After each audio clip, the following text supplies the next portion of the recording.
Hi everybody, Mark Michaels here with Cutting Horse Central, and today we've got a very special guest, Mr. Brett Davis. Brett, welcome. Thank you for having me. So we thought we'd learn a little bit more about your program and how you kind of got started and some of the history. How did you get into cutting? What was the start? Well, I grew up around cattle. My dad, he was a kind of a hobby rancher, but I never had seen a cutting horse until I was 18. My mom and stepdad took me to a cutting horse show. It was the 1980 Futurity Finals. And Lindy Birch won it on Miss Royal Mahogany. And I was 18 years old, and I said, I want to learn how to do that. So my stepdad, he said, well, I got a guy I know who can teach you how to do it. So he took me and introduced me to Punk Carter, and I started right there. In 1981, I became a member. You did? And you started out? I showed in the 1981 Futurity. Well, that didn't take long. Didn't take long. So you went to, how'd you do that year? Not very good. Not very good. No, I lost a cow or something. But I don't. Yeah, well, not good that year. Yeah. So obviously you were catapulted into the scene. How did you move on from there? How did you develop your own program to what you have today? Well, it was funny because after about 2.5 years at Punks, and they're like family to me. I mean the Carters, but I was going to hang my shingle out, and my stepdad once again he said, "Do me a favor, call the top 10 trainers and see if they're needing any help, just to see another program." So at that time, I called Bill Freeman. He just hired Russell Harrison. And I forgot who Buster just hired. But Pat Earnhardt was at the top of his game. And I called Pat, and he said, yeah, come on. So I went up there. I was supposed to do a 2-week trial basis. And the first day, after working about half of his 3-year-olds, he said, you want the job or not? So that's kind of how I got. And I spent 2.5 years at Punks and 3 years at Pat's. I spent about 5.5 years. Right. Yeah. So you're in Texarkana. Yeah, I'm in Texarkana now. Yeah. Yeah. And tell us a little bit about your program. What's the main focus of your training program now? You know what? I have my place there. We have 32 stalls, and my son Brady, he trains out of my facility as well. We have a track cow and 2 arenas, and we do everything. We do aged events. We do weekend cuttings. Last year, probably more focused on weekends than I was at aged events. But you just never know. Like I'm here at an aged event now. So. Well, and you have always been about the weekend cutter, the beginners. Right. You've produced some shows right. Geared towards that, and obviously that's a big part of that. And how do you feel like the weekend part of it? How has that changed over the years? Well, I mean, it's changed now because the fresh cattle and aged events have changed the dynamics of it, because people want to show early in the day, so then they start buying horses they can show early in the day, and then they get into the aged event business instead of maybe buying that horse that'll take care of them and showing in the later classes. Right, the beginner type classes, the 15 amateur, 2000. Right, and I understand, but we've hurt weekend cuttings by our schedules. Yeah. Do you feel like aged events should be part of a weekend cutting? I think they can be a part of it. I don't think they need to dominate it. I think if you want to do one day for the trainers on Friday, all aged events or something, and then have weekend cuttings throughout the weekend, I think there's a way to do it, and it's probably regional. So Brett, I mean, you and I are kind of been part of the association for a long time, and you've been heavily invested with the weekend level. Do you think we're doing enough to bring new people into the sport? No, not at all. I don't think we're doing enough to grow our business. I mean, when you look at when I joined in 1981, there were 7,200 members, and there's 11,000 now, 39 years later. Well, in between, we were up around 16. We were up 18, and we've come back down. I think and I don't mean this in a bad way, but I think we've created such a vacuum to Texas and central areas. And like now, I'm sitting here in Augusta, Georgia, but if there was some type of a tour set up to where you had to come here and you had to go to El Rancho, California, or Paso Robles, and you had to do those things, then it stretches it back out. Yeah. I think circuits, tours. I think we need to do more. But then again, I've always been the one that says we should be at the Rolex jumping deals and some of the big horse events, because in my mind, if we're going to grow the industry, it has to be horse enthusiast, because the manager of the hotel over here doesn't know anything about horses. It's going to be hard for me to get him in the horse business. But somebody that's already vested in the horse business, and that's what irritates me sometimes. Well, we don't promote enough at the Congress that has 17, 18,000 entries of all types of horses. That we're not looking for those people to pull them in a level.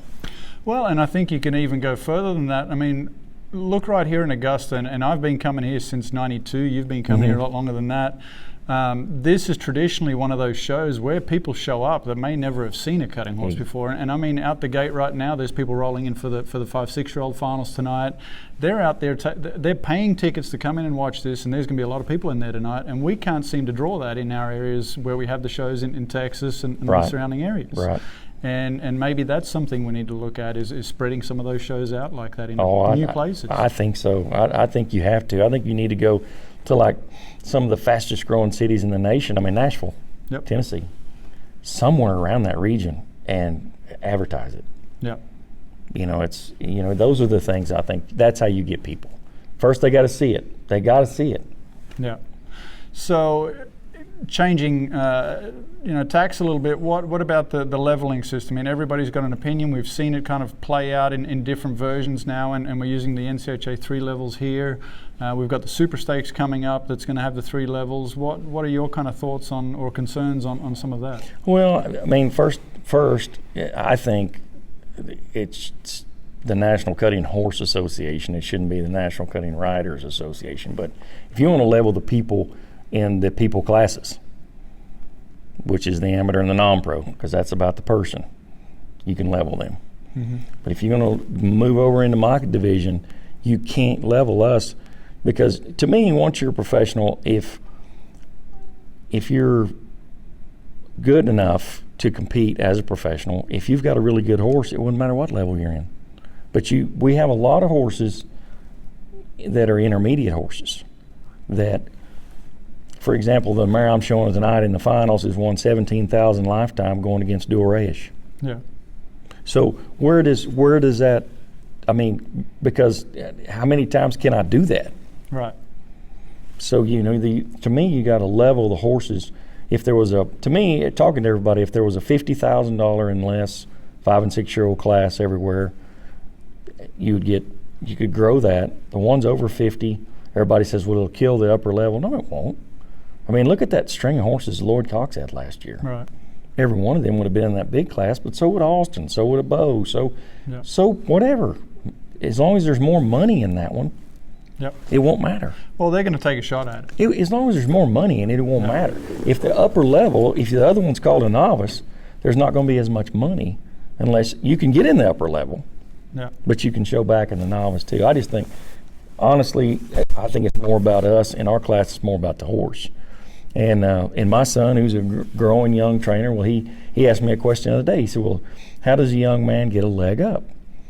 And I said, well, I can give you 2 examples of guys that are in the Riders Hall of Fame that never won a quarter in Will Rogers. And I said, that's Keith DeVille and Mike Wood, Mike Wood has a booming business. Yep. So it doesn't matter. It doesn't have to be at the Super Stakes to get your leg up. Yeah. I still think that the limited division, that there is room there somewhere for. Well, to me, the way the system we have in Fort Worth is it was leveled. When I looked up last year, there was 260, not this year fraternity, but the year before, 260 in the limited. And I look up in Dale Bell's in the limited finals. He was the 1982 fraternity reserve fraternity champion on Tari's Catalyst, and he'd roll back in the limited. Fair enough. Then that's the level system. Right. To me, that's the levels, and you can only ride 2 at the fraternity, that's level. You can ride 3 at the Super Stakes, that's level.